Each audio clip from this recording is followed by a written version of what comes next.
wassalaman.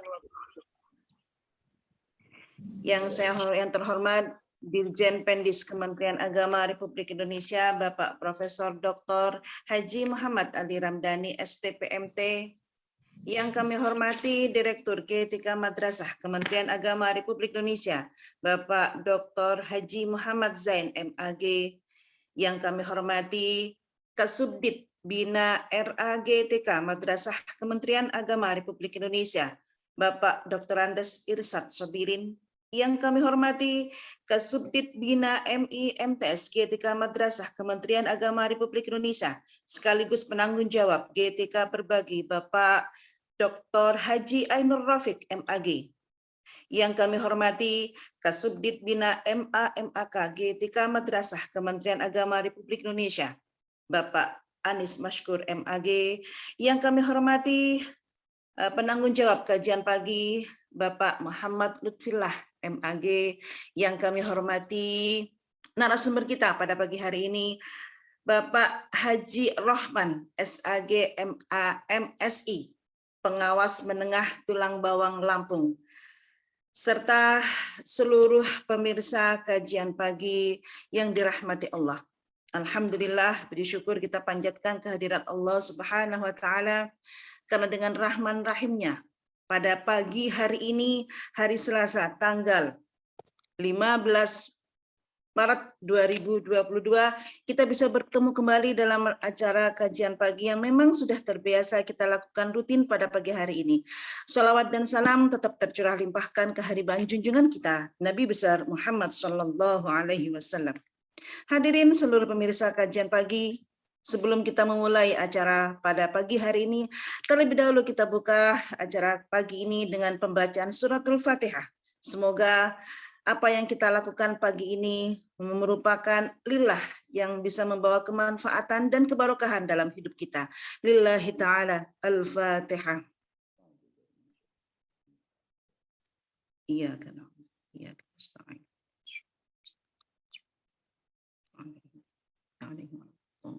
Amin.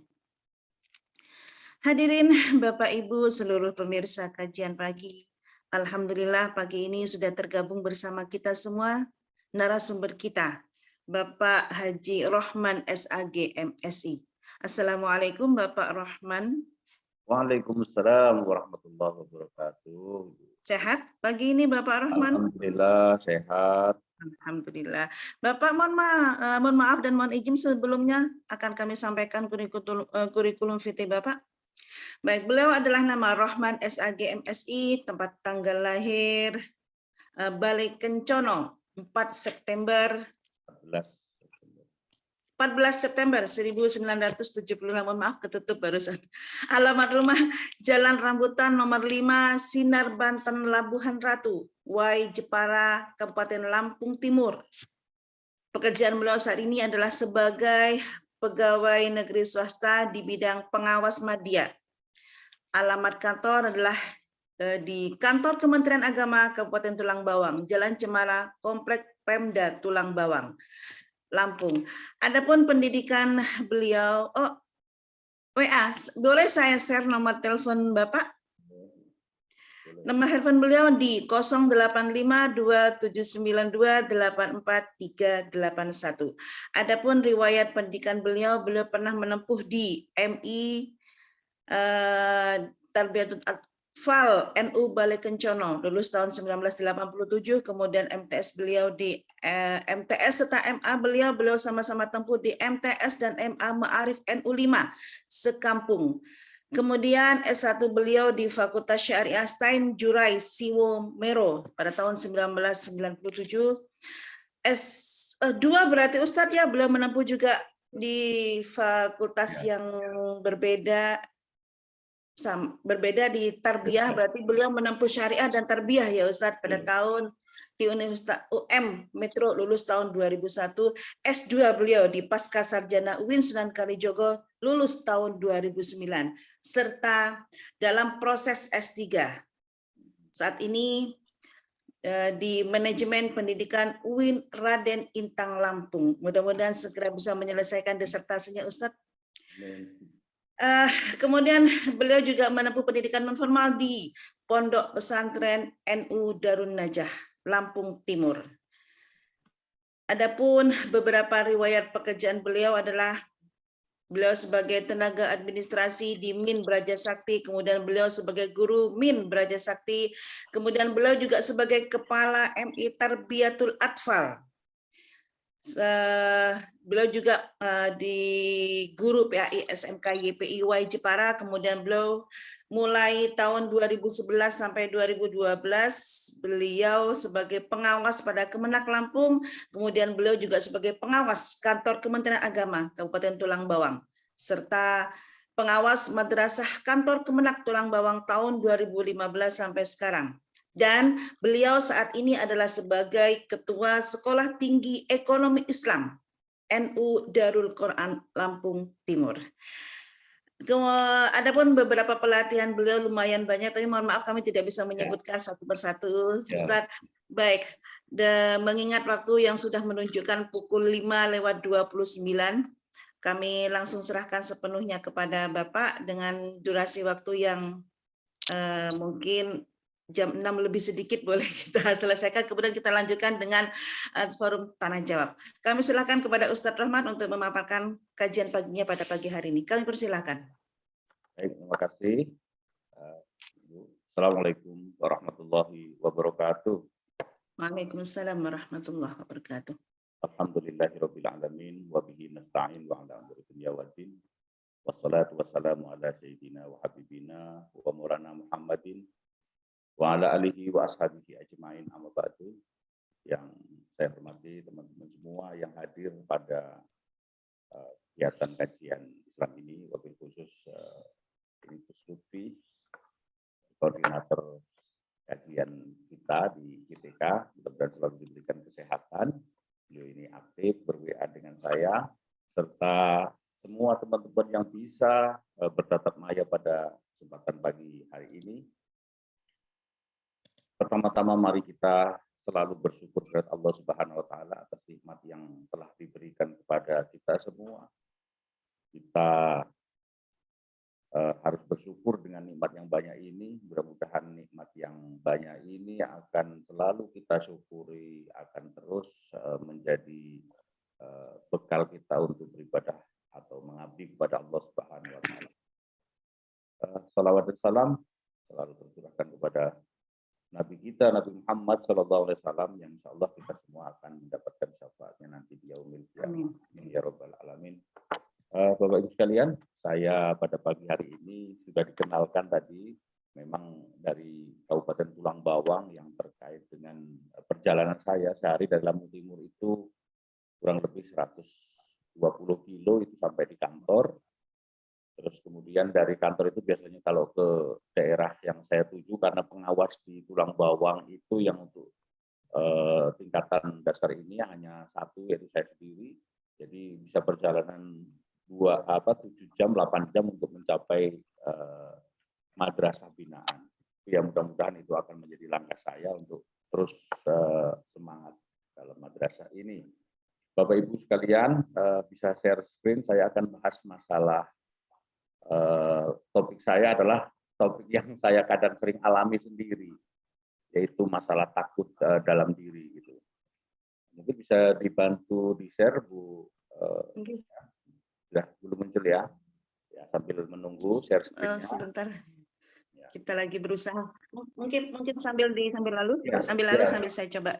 Oke, sambil di share bahwa saya bertugas itu di pengawas kurang lebih sudah 11 tahun, dan tentu saja ketika saya pindah ke satu tempat itu mengalami sebuah bukan ketakutan tapi ada kewajaran, kekhawatiran awal-awalnya karena sangat jauh dan dimasuk ke daerah pulau-pulau. Ini yang akan saya sampaikan dalam kajian pagi hari ini terkait dengan judulnya adalah masalah takut. Bahwa memang sudah dibekali manusia itu dengan takut. Gitu. Takutnya adalah ada takut yang berimplikasi kepada takut positif dalam diri kita dan takut negatif. Takut yang berlebihan itu akan bisa menjadi sebuah penyakit, dan takut juga akan bisa membawa positif ketika kita lebih berhati-hati ketika disikapi dengan positif. Bisa di screen mungkin biar lebih ini Bu Syarifah? Iya, Belum ya? Oke. Nah, belum itu tuh. ini biar lebih terpandu saya juga ini. Itu sebenarnya takut dalam diri gitu ya. Takut adalah suatu jenis perasaan yang paling dasar dan sering berkecamuk dalam diri seseorang. Jadi kita ini sebenarnya ya sering ada kata-kata seringnya berarti sering mengalami takut gitu. Tapi takut itu takut yang semu atau takut yang lain nanti kita bahas. Dan dapat membayangi langkah seseorang dalam pengambilan keputusan gitu. Ketika seseorang itu ada takut-takutnya itu keputusannya pun akan berbeda. Namun ketakutan juga dibutuhkan untuk membuat seorang lebih waspada terhadap situasi yang dianggap bahaya atau tidak baik. Oke, next. Takutan ini mempunyai sebab atau pemicu seseorang itu beda-beda.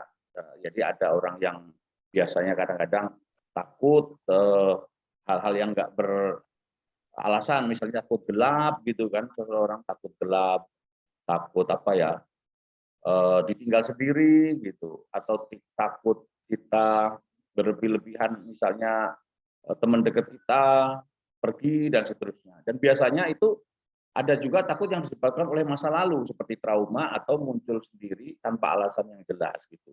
Alasannya nggak jelas tapi yaitu muncul sendiri. Namun rasa takut yang berlebihan itu dapat mengganggu rasa aman.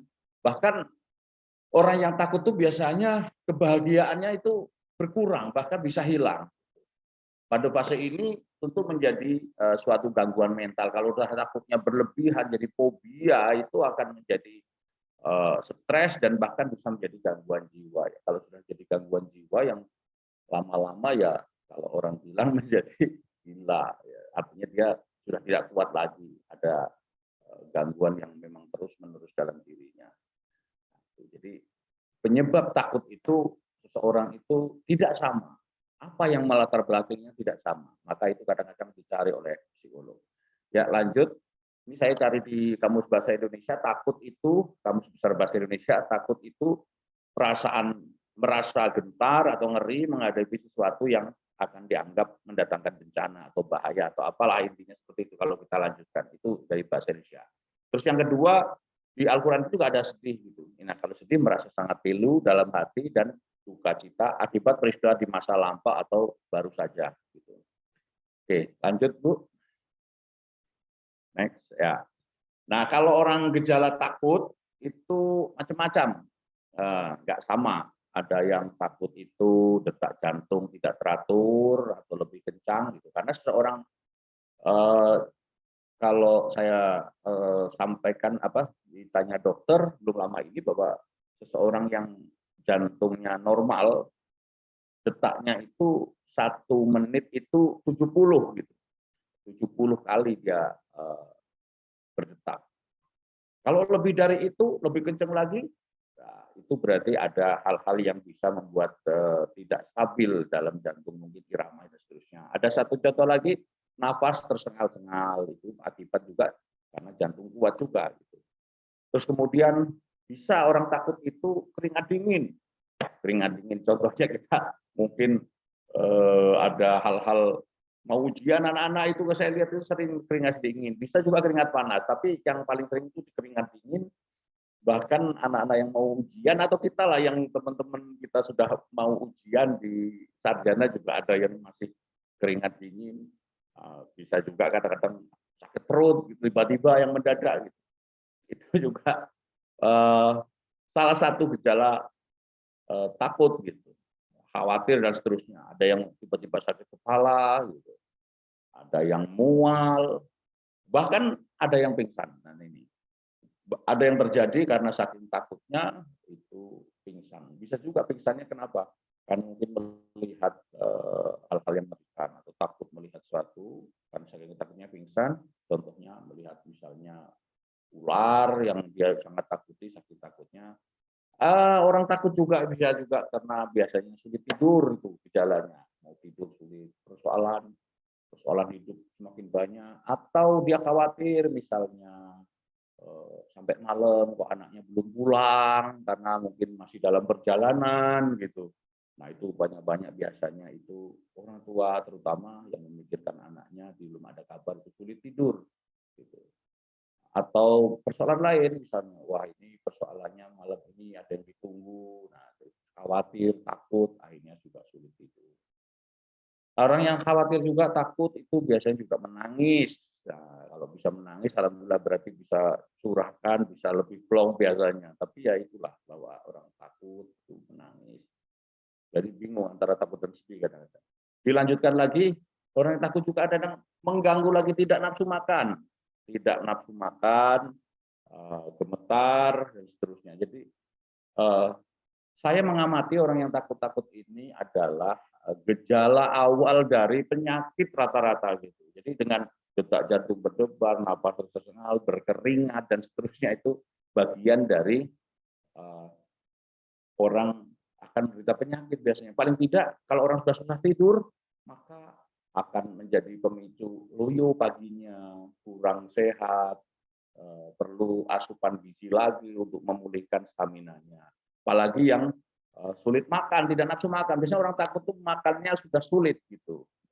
Tapi ada juga orang lain yang karena dia stres gitu, saya mengamati juga ada teman-teman, saya kenapa? Stres. Waduh, malah makannya banyak, ada juga atau jadi gemuk gitu. Itu awalnya stres-stres kecil lah artinya bukan karena takut ya. Oke, next. Dalam saya akan mengupas sedikit terkait dengan surat Al-Baqarah ayat 38. A'udzubillahi minasyaitonirrajim. Bismillahirrahmanirrahim. Qul nahbitu minha jami'a wa imma ya'tiyannakum minni huda faman tabi'a hudaya fala khaufun 'alaihim wa lahum yahzanun. Ya, yang terjemahnya kurang lebih adalah kami berfirman, turunlah kamu semua dari surga. Kemudian jika benar-benar datang petunjukku kepadamu, maka barang siapa mengikuti petunjukku, tidak ada rasa takut pada mereka dan mereka tidak bersedih hati.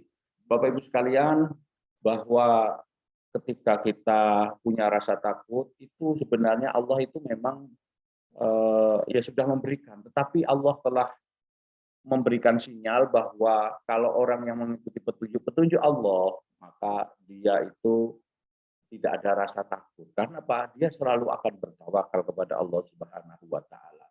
Dan tidak pula mereka bersedih gitu. Sebenarnya apa sih perbedaan antara takut dan sedih? Coba Bu, next lagi gitu. Next. Oh ya, dalam surat Al-Baqarah juga ada juga ini yang bala man aslama wajhahu lillahi wa huwa muhsinun falahu ajruhu inda rabbih wala khaufun alaihim wala hum yahzanun. Barang siapa yang menyerahkan diri kepada Allah, ya, sepenuhnya kepada Allah itu dan dia benar dia berbuat baik, dia mendapat pahala di sisi Tuhannya dan tidak ada rasa takut pada mereka dan mereka tidak bersedih hati. Nah, tawakal ini dalam artian kita selalu berusaha gitu, untuk mencapai apa yang kita tuju. Nah, ini orang yang selalu berusaha itu tidak ada rasa takut karena kadang-kadang ada yang menerjemahkan kalau tawakal ini tidak berbuat apa-apa. Enggak, tawakal itu justru adalah disandarkan kepada Allah setelah kita berusaha untuk mencapai apa yang kita inginkan.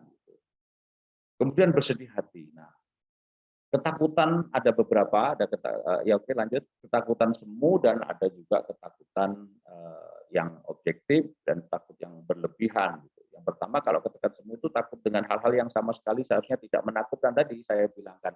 Ada juga orang yang takut dengan bulu ayam itu ada gitu. Ada orang takut bahkan kalau di TV itu ada yang takut dengan rambutan gitu. Nah, ada juga mahasiswa takut dengan dosen gitu. Ini enggak takut yang semu yang tidak punya alasan ini, takut dengan dosen karena mungkin tidak bisa mengerjakan tugasnya gitu. Guru takut dengan kepala sekolah dan juga pengawas misalnya, itu takut yang tidak ada alasannya. Mereka seharusnya tidak ditakuti, mereka seharusnya justru didekati gitu. Nah, itulah, tapi ada juga yang berperasaan seperti itu. Apa yang salah nanti kita lihat. Yang kedua, takut objektif adalah ketakutan yang perlu dikelola untuk mengatasinya seperti takut dalam kegelapan itu yang ketika kita dalam posisi gelap ada yang takut itu biasanya anak-anak itu ya dicoba untuk berada di kegelapan itu dicoba. dicoba. Ternyata dimatiin lampu, dihidupin lagi tidak ada masalah. Tetap aja kok misalnya di situ tempat kamar mandi, ya berarti kamar mandinya tidak ada yang berubah, tetap saja di situ. Tetapi ini memang perlu dilatih gitu. Kalau ada juga yang takut dengan yang lainnya. Kemudian takut yang berlebihan bisa mengakibatkan bahaya bagi diri sendiri maupun orang lain. Ketakutan yang berlebihan. Banyak orang yang takutnya berlebihan, diajak naik pesawat tidak mau bepergian, gitu. Padahal mungkin ada hal yang penting gitu. Ada juga takutnya takut naik kapal laut gitu. Tentu saja kita semua tidak ada bohong bahwa kita semua punya rasa takut. Termasuk saya sendiri ini awal-awal tugas sebagai pengawas di daerah yang jauh dari rumah saya, itu awal-awalnya juga takut karena perjalanan itu bisa sampai dengan 1 hari. Perjalanan saja bukan sampai kemudian di tengah tebu, saya perjalanan kurang lebih 70 km, itu semua kebun tebu gitu. Kalau yang ke arah Bente Teladas 70 kilo tidak ada rumah, hanya kebun tebu dan jalannya itu banyak gitu. Itu awal-awalnya juga takut begitu, tapi sekarang ketika saya sudah di sana kurang lebih 10 tahun itu alhamdulillah sudah enjoy gitu. Tidak ada rasa takut lagi, wah saya tersesat di tengah tebu dan seterusnya gitu. Oke. Nah, next Bu. Ya, takut dan sedih apa sih perbedaan mendasarnya? Kita sering melihat kalau tadi kan ada hope. Hope itu artinya takut dan hazan artinya sedih gitu. Yang membedakan itu yang pertama kalau takut itu sebenarnya di depan posisinya karena belum terjadi. Nanti takut kalau di depan misalnya kalau dulu kan di Lampung itu banyak kriminal misalnya itu takut nanti di depan ada yang menghadang dan seterusnya, itu ketakutan yang belum terjadi. Jadi di depan membayangi dia gitu, membayangi. Kenapa wah nanti kalau saya bepergian nanti ada orang yang mencelakai saya di jalan, itu ketakutan, tapi belum terjadi. Nah ini ketakutan sebenarnya. Bayangan-bayangan inilah yang perlu kita manage, perlu kita bahwa kita ini memang manusia biasa punya ketakutan. Tetapi bagaimana memanagenya? Mungkin yang nanti ada cara-cara untuk memanage rasa takut yang membayang itu. Semua orang itu sebenarnya ketika menghadapi sesuatu yang belum pernah dan itu tidak tahu medannya, ibaratnya kita mau masuk ke hutan, ya pasti ada rasa takut. Ada rasa takut. Sedangkan sedih itu di belakang atau masa lalu. Gitu. Sebentar ada yang teringat sesuatu di masa lalu itu ya nangis gitu, nangis.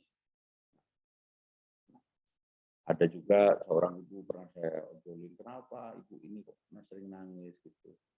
Ingat masa lalunya yang begitu menyedihkan. Saya bilang, ya masa lalu itu tidak bisa dirubah lagi. Gitu. Tidak bisa dirubah lagi. Walaupun sedih, kita tidak boleh berlarut dan harus segera tidak ada hanya bagian dari untuk pengalaman hidup, menambah diri kita, menambah itu adalah bagian dari pelajaran hidup kita untuk lebih baik lagi. Tapi kalau kita kadang-kadang bersedih, kenapa saya begini, kenapa dulu saya diperlakukan seperti ini, itulah yang membuat kita akan terus terngiang-ngiang dengan masa lalu. Ini yang namanya sedih. Nah, Allah Subhanahu wa Ta'ala tadi barang siapa yang mengikuti petunjukku dalam surat Al-Baqarah tadi, maka wala khaufun, tidak takut, wala hum yahzanun, dan mereka juga tidak pula bersedih. Kadang-kadang sedih ini juga membuat seseorang itu menjadi trauma. Mau begini nggak jadi, mau begitu nggak jadi, nah takut nggak jadi melangkahinya. Jadi takut dan sedih ini sebenarnya saling berkaitan seseorang untuk mengambil langkah. Maka kalaupun ini sudah mulai takut dan sedih ini hilang, itu insya Allah kita melangkahnya dengan tidak ragu-ragu lagi. Dilanjutkan Ibu, dilanjutkan. Nah, Takut dalam pendidikan, yang takut yang sebenarnya itu harusnya bagaimana sih gitu. Takut kita itu harusnya adalah takut kepada Allah Subhanahu wa taala untuk kita ini kadang-kadang yang kalau contohnya begini, kita jalan eh, di kuburan, nah, kuburan malam-malam hari sendirian, itu kan takut ya Ibu ya. Ya. Nggak usah dipungkiri lah gitu, itu pasti takut gitu. Yang belum pernah gitu maksudnya, yang ini kalau dekat saya ini ada kuburan juga, tapi kan udah biasa ya enggak gitu. Nah, jadi takut itu wajar. Ada orang yang kuburan malam-malam gelap gitu, itu tambah takut lagi, ada gelapnya kuburannya nggak ada lampunya. Supaya takut apa? Biasanya orang itu mau lewat kuburan itu ngajak kawan. Ngajak kawan. Kalau kawannya dua, takut semua, biasanya nggak jadi, nggak jadilah saya takut itu. Orang kuburannya itu gelap, terus dua-duanya juga takut. Ada juga kalau sudah berdua mulai berkurang rasa takutnya, kalau temannya ini sudah mulai berani. Apalagi kalau berlima, minimal lah itu. Orangnya mulai berani semua itu. Malam-malam terus bawa lampu senter, malam-malam. Setelah jalan, ternyata ya nggak apa-apa gitu, itu takut. Nah mulai hilang lah. Gitu.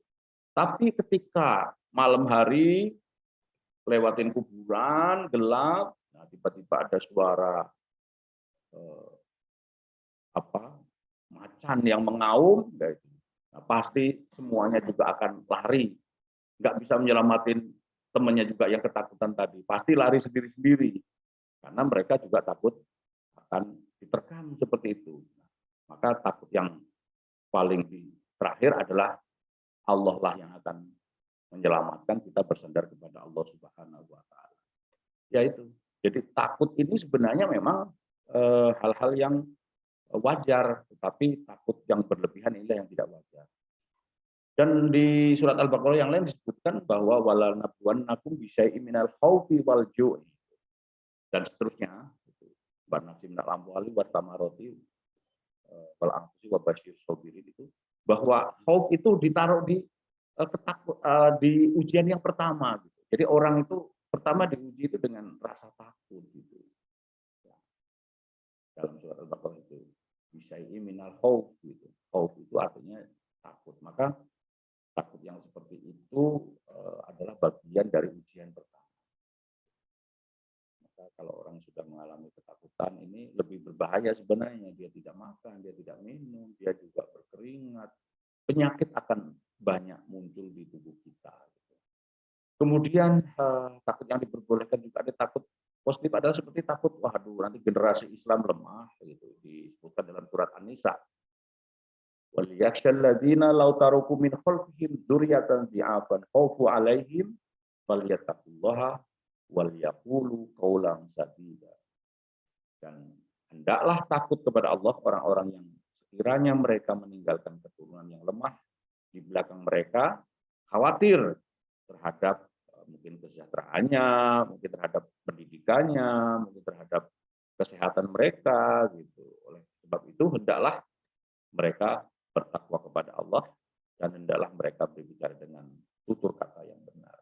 Ini salah satu takut yang positif, khawatir ini nanti kalau generasi kita jadi generasi lemah, mereka tidak sekolah, tidak bisa menghadapi tantangan zaman, tidak bisa tidak mempunyai pengetahuan dan skill yang cukup, ini akan menjadi generasi lemah, tidak bisa bersaing di kancah baik regional, nasional maupun internasional, ini kan menjadi khawatir gitu. Maka anak-anak kita memang harus dibekali.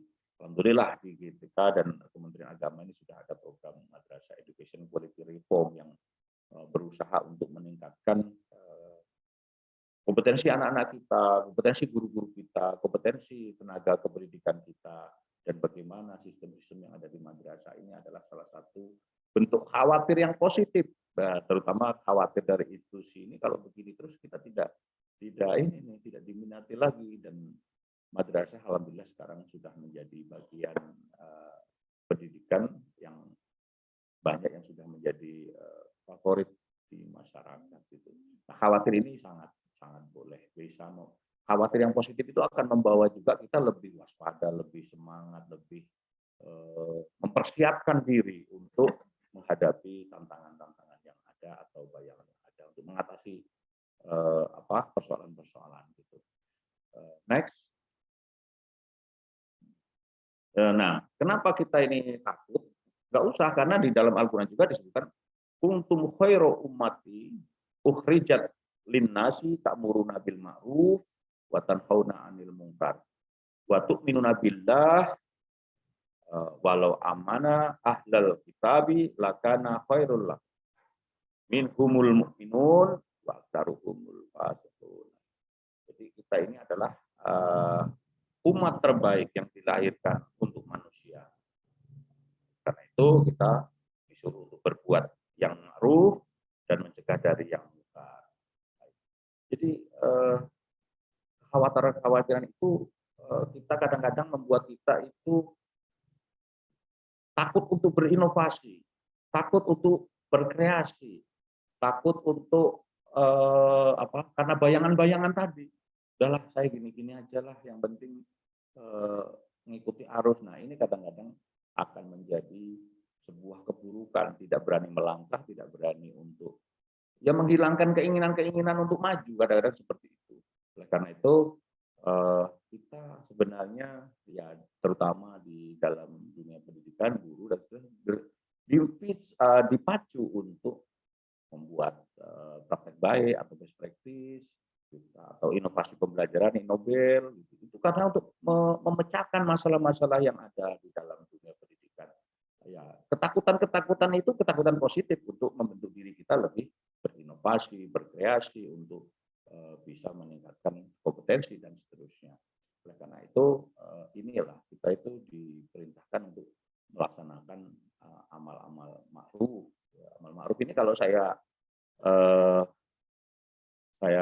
lihat bahwa ini adalah kita disuruh untuk melaksanakan praktek baik, salah satunya menyuruh berbuat baik ma'ruf, karena sekarang ini praktek-praktek baik itu sangat digalakkan, bahkan ada kompetisinya ya, baik di Kemendikbud maupun di Kemenak sendiri. Ini bagian dari untuk mengatasi persoalan dan menghilangkan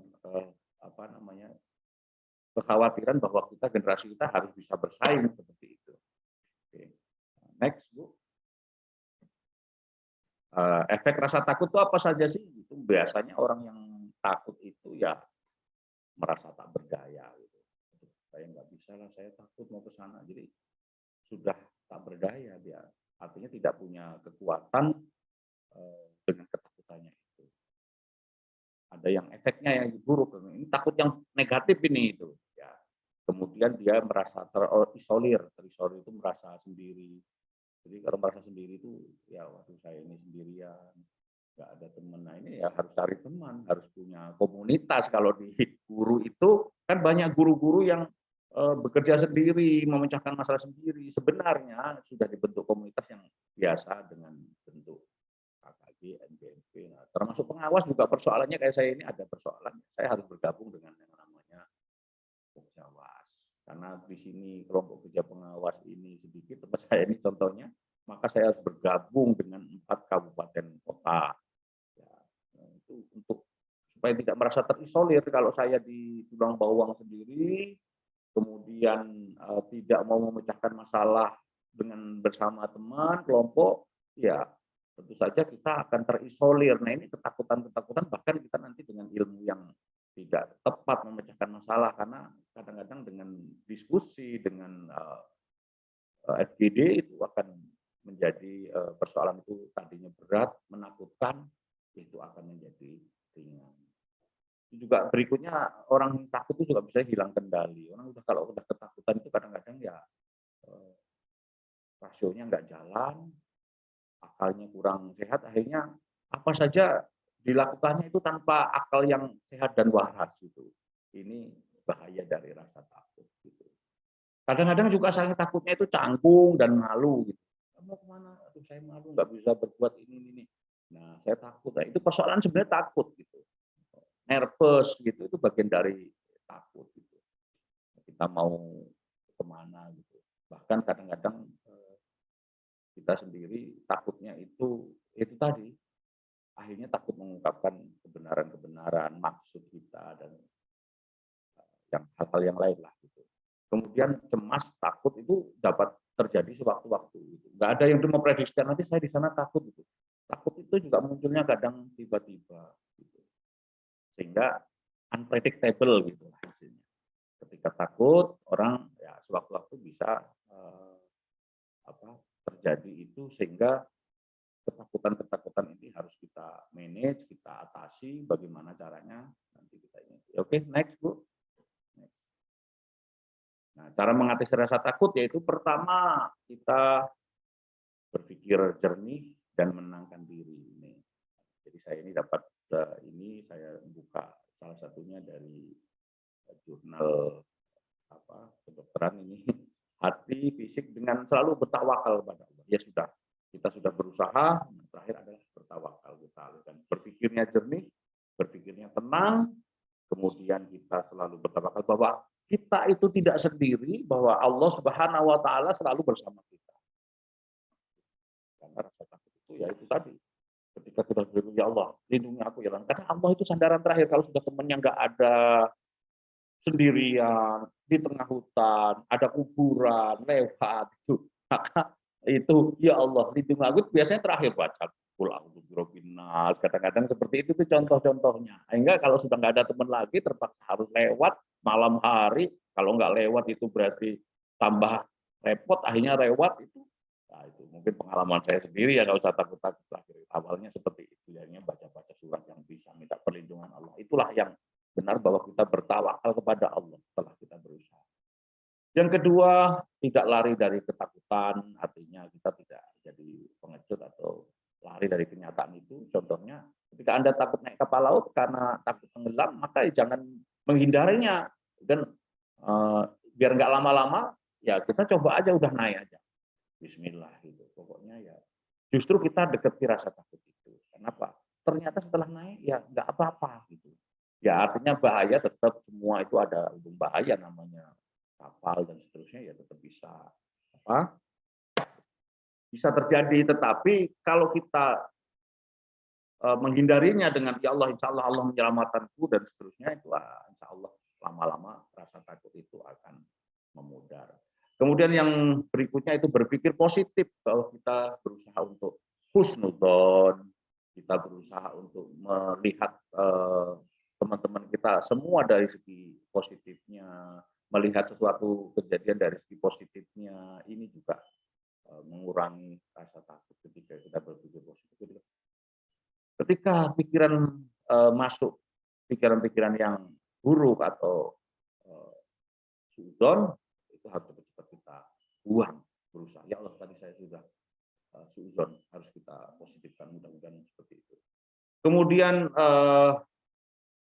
bisa juga kalau ada teman, itu bisa curhat kepada sahabat kita, terutama sahabat-sahabat yang mengerti persoalan itu, biasanya bisa mengarahkan dengan baik. Udah, jangan takut-takut atau apa ini, ayo kita pecahkan bersama. Karena sahabat itu biasanya lebih memperhatikan dan ada bagian dari pemberian solusi setelah ini. Paling tidak menenangkan lah ketika curhat sama sahabat. Atau mungkin adalah problem lain yang malam nggak bisa tidur, apa yang sudah punya suami istri, ya curhat kepada pasangannya.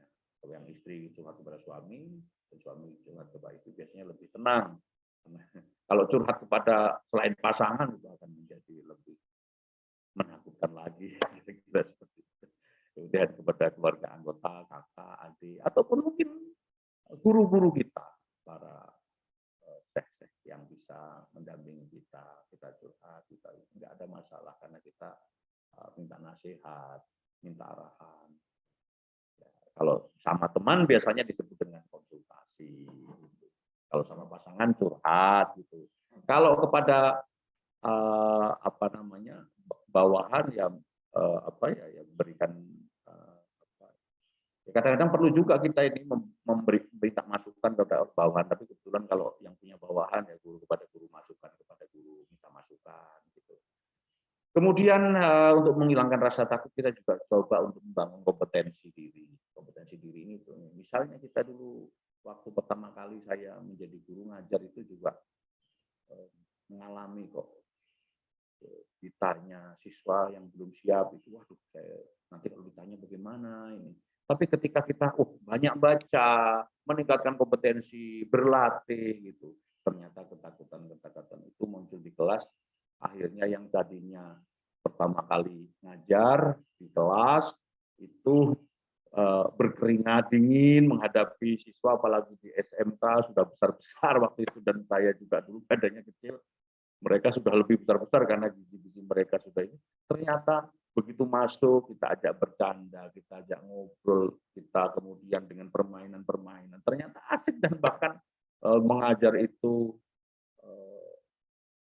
bahasa saya itu bikin ketagihan. Kalau nggak ketemu anak-anak justru tidak enak gitu, karena kita guru. Justru kalau berapa seminggu kita meninggalkan tugas, misalnya kita diutus untuk diklat atau untuk pengembangan diri lainnya, itu rasanya sudah kangen sekali dengan anak-anak. Yang tadinya menakutkan, inilah jadi ketakutan bisa menjadi menyenangkan ketika kita ternyata sudah mengalami dan menjadi bagian dari hidup kita, profesi kita, ya, seperti itu.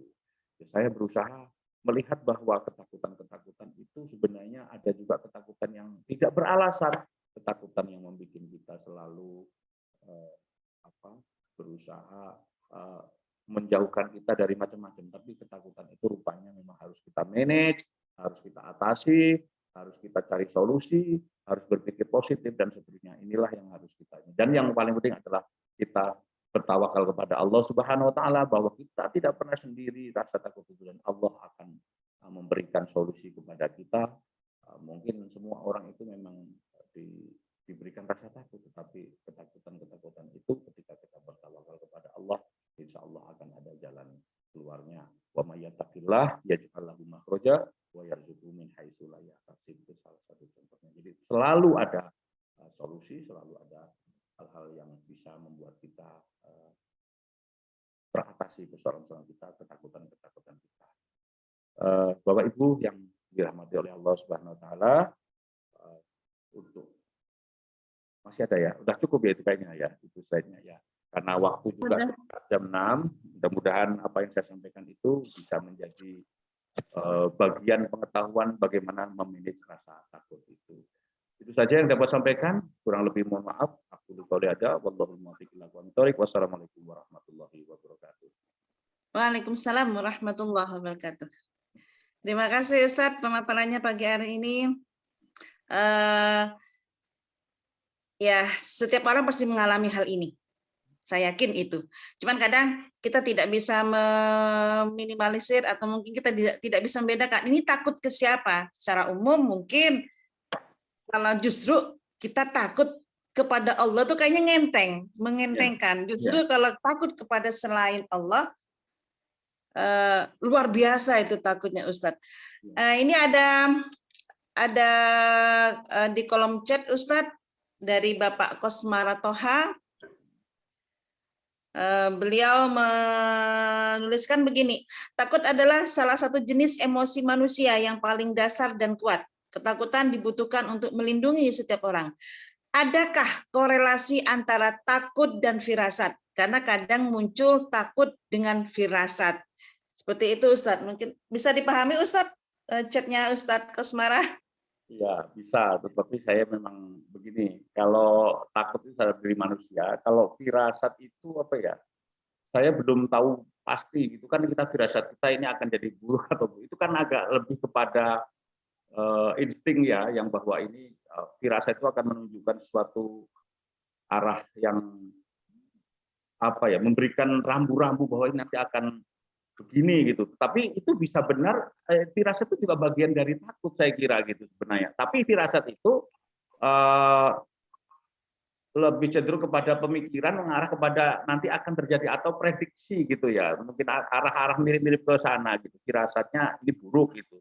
Bisa juga, jadi takut itu bisa tadi berefek kepada positif negatif. Maka yang paling penting kalau saya korelasi firasat dengan takut ini, ya saya kira takut itu perasaan kita secara umum, tapi kalau firasat itu lebih cenderung kepada pikiran. Tapi saya tidak tahu, mungkin yang lainnya juga saya bisa menambahkan karena ini pertanyaan juga unpredictable ini antara firasat dan takut. Saya belum membaca yang jelas ini. Gitu. Mungkin Gus Lutfi ini bisa memberikan masukan juga terkait korelasi firasat dan takut itu. Begitu Ustadz Kosmara, itu adalah tanggapan dari pemateri kita pada pagi hari. Sesuai dengan permintaan pemateri, Pak Muhammad Lutfillah, kami persilakan, mungkin beliau bisa memberikan sedikit tentang masalah firasat dan takut ini. Silakan Bapak Lutfillah. Assalamualaikum warahmatullahi wabarakatuh. Waalaikumsalam warahmatullahi wabarakatuh.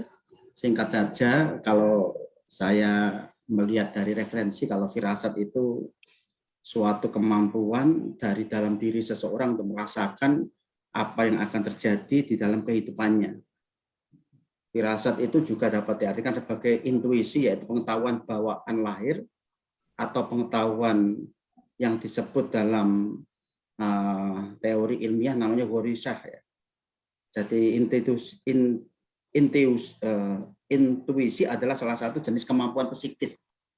Nah, itu kalau kita lihat firasat. Tapi kalau takut, ya, saya juga pernah merasakan awal-awal tahun 92 sampai 96, hobi saya kan hiking, ya, pendakian Gunung Semeru, Welirang, Arjuna, Panderman. Suatu saat saya pernah mengalami karena sombong. Ya, karena sombong, ada jalur itu yang mestinya nggak boleh tak lewati. Saya berdua waktu itu pendakian di Panderman. Ternyata jalur itu saya lewati karena saya rasa sombong. Waktu itu saya dengan teman saya Brawijaya, saya punya obsesi kalau saya cari jalan yang nggak pernah dilewati orang, saya akan terkenal. Akhirnya saya terobos jalan itu, ternyata hampir saja saya berdua masuk ke jurang, dan sebelum kejadian itu, ini sampai sekarang masih teringat-ingat. Jadi ada suara jelas, ya, orang pakai jubah hitam terwinggi, terus kemudian disusul dengan suara burung raksasa, jadi hitam-hitam. Jadi kak, terus ada suara menggema itu kapok gitu ngomong. Sampai sekarang masih ingat. Jadi seperti itu jawaban saya. Jadi takut itu, kalau kita takutnya hanya kepada Allah, maka insya Allah, ya, kita enggak, artinya bahasa yang paling gampang, kalau kita dekat dengan Allah, Allah lebih dekat dari kita. Jadi kita dua langkah dengan Allah, Allah hanya satu langkah dengan kita satu langkah dengan Allah, Allah hanya setengah langkah dengan kita setengah langkah dengan Allah. Allah akan memeluk kita, menjaga kita, membimbing kita, apapun yang kita inginkan akan dikabulkan oleh Allah. Saya kira itu tambahan. Assalamualaikum warahmatullahi wabarakatuh. Waalaikumsalam warahmatullahi wabarakatuh. Walaupun apa kita itu misalnya berani, karena lawannya takut adalah berani, tapi kita nggak boleh sibuk. Itu juga kata kunci yang disampaikan oleh Gus Lutfi ini. Saya kira ketakutan-ketakutan yang telah teratasi itu tidak membuat kita sombong, tidak boleh membuat kita terus melupakan, wah saya udah berani, sudah di mana. Akhirnya nggak perhitungan lagi, nggak punya persiapan-persiapan yang baik. Saya kira itu mudah-mudahan gini, ketika kita punya tadi firasat itu, ya, bisa, kalau sudah ada rambu-rambunya seperti Gus Lutfi tadi, ya kita juga harus berhati-hati. Berhati-hati itu adalah bagian dari takwa kalau menurut saya, gitu. Orang yang bertakwa adalah orang yang berhati-hati. Seperti itu. Terima kasih, saya kembalikan ke Bu Sarifah. Baik, Ustadz, ini masih Saya ada. beri tambahan sebentar. Jadi yang saya Boleh. rasakan setelah kejadian itu, saya akhirnya betul-betul kalau sudah di alam terbuka itu jangan sombong betul. Jadi alam terbuka kayak di pegunungan, di lautan, jangan ada rasa sombong. Kalau ada rasa sombong, mesti ada makhluk lain yang akan seperti itulah kejadiannya. Itu saya ingat sampai sekarang. Padahal kejadiannya di tahun 1992. Sekarang sudah 2022, tapi masih ingat betul. Seperti itu. Firasat. Baik. Ini ada yang raise hand, Ustadz, dari Ustadz Solihin SPDI dari Man 1 Banyumas.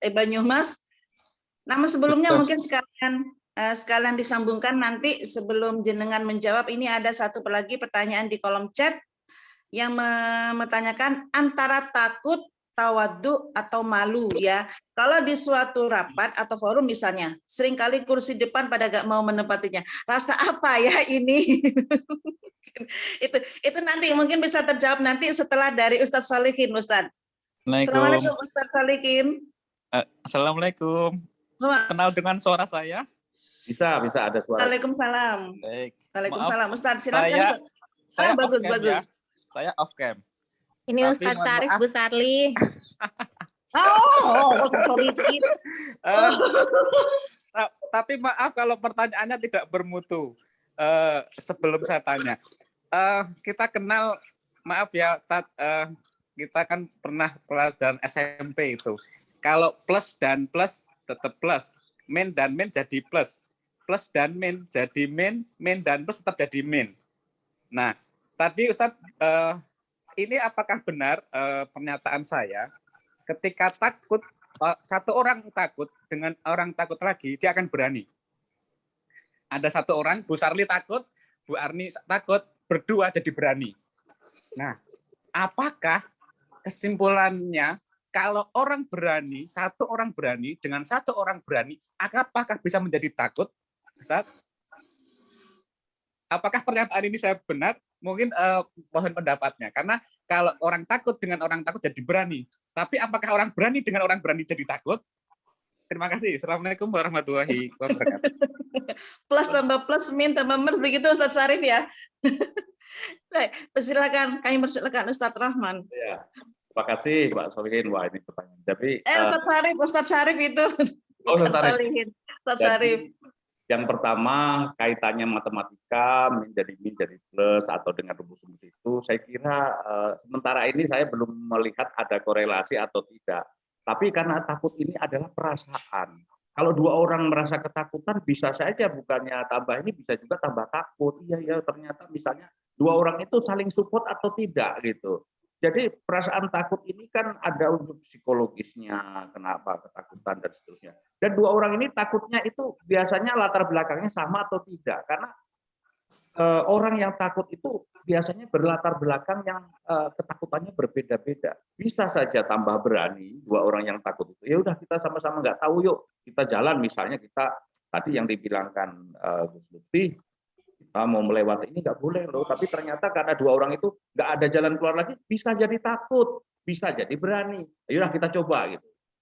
Tidak ada istilah terus ada dua orang berani kemudian bisa jadi takut, tidak. Jadi ini tergantung dari kondisi, dari pemikiran dan bagaimana kondisi saat itu. Jadi orang itu terus yang ketiga, yang berikutnya adalah memang yang paling penting adalah faktor keimanan orang itu. Kalau punya keyakinan, punya sifat tawakal, insya Allah dia akan menjadi pemberani. Orang yang takut pun ketika dipupuk, dilatih, udahlah, kamu harus banyak bertawakal kepada Allah. Kamu nggak usah ujian, nggak usah ngandalin contekan. Karena takut ujian biasanya ngandalin contekan, ngandalin apa gitu. Ternyata ketika dimotivasi, udah kamu nggak usah takut, salah pun nggak apa-apa. Yang penting kamu itu udah tawakal, udah berusaha, udah pasrahkan saja kepada Allah. Itu lama-lama jadi berani walaupun orang takut sendirian itu. Tergantung orang motivasinya. Dia akan menghadapi ujian sendiri. Nah, jadi rumusan tadi min kali min jadi plus misalnya itu saya kira saya lihat belum ada korelasinya. Tapi nggak tahu ketika memang dua orang sama-sama takut, kemudian itu bisa jadi berani bisa. Atau bisa juga dia tambah takut dua-duanya, udahlah nggak usah kita pulang aja kalau melangkah seperti itu. Nah, saya kira gitu jawabannya. Berarti silogismenya belum ketemu ya, Tat ya? Saya belum ketemu itu. Nah, ini yang saya maksud kajiannya jadi hangat pada ketawa. Terima kasih. Assalamualaikum warahmatullahi wabarakatuh. Buat seri 2 aja, Pak Sarif. Seri. Baik, terima kasih Ustadz. Pak Sarif ada aja, tapi alhamdulillah memang benar-benar suasana jadi hangat di pagi-pagi. Yang harusnya mungkin agak mulai suntuk ini karena persiapan mau berangkat kerja. Baik Ustadz, sepertinya waktu sudah menunjukkan jam 6:17 di waktu saya, waktu Indonesia Barat. Mungkin kita akan pungkasi acara kita pagi hari ini. Namun sebelumnya kami mohon dengan hormat Bapak Rahman untuk memberikan closing statement-nya pada kajian pagi hari ini. Kami persilahkan Ustadz. Terima kasih. Yang pertama bahwa ketakutan itu adalah sudah dibekali dari Allah Subhanahu wa taala. Ketakutan-ketakutan itu adalah bagian dari orang untuk lebih berhati-hati, lebih untuk dekat kepada Allah Subhanahu wa Ta'ala. Karena orang yang takut itu ketika di-manage bahwa dia harus bertawakal kepada Allah, maka dia harus selalu dekat kepada Allah. Karena yang paling ditakuti itu hanya Allah seharusnya. Nggak boleh kita takut setan, nggak boleh kita takut makhluk-makhluk yang lain. Nah, inilah yang perlu kita kuatkan dalam diri kita, meningkatkan keyakinan, meningkatkan tawakal kepada Allah. Dan tapi ketika kita punya keberanian, kita juga tidak boleh sombong, tidak boleh takabur, karena itu juga akan merusak bahwa tidak ada ketakutan sama sekali, itu juga akan menjadi orang tidak berhati-hati lagi. Aku qouli hadza, terima kasih, mudah-mudahan bermanfaat, bisa bersilaturahim. Assalamualaikum warahmatullahi wabarakatuh. Waalaikumsalam warahmatullahi wabarakatuh. Alhamdulillah, terima kasih ilmunya pada pagi hari ini Ustadz Rahman. Mudah-mudahan kita bisa menyerap dan menerima serta menangkap kajian pagi pada pagi hari ini.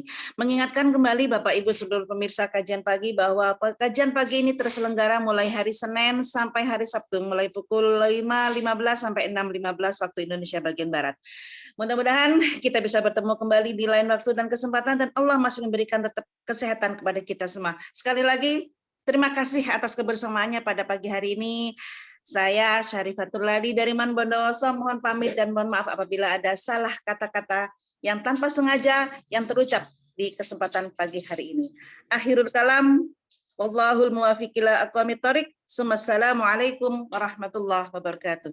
Waalaikumsalam warahmatullahi wabarakatuh. Terima kasih Pak Rahman. Terima kasih, kasih Pak Rahman. semuanya, Pak Abdul Muhid, Bapak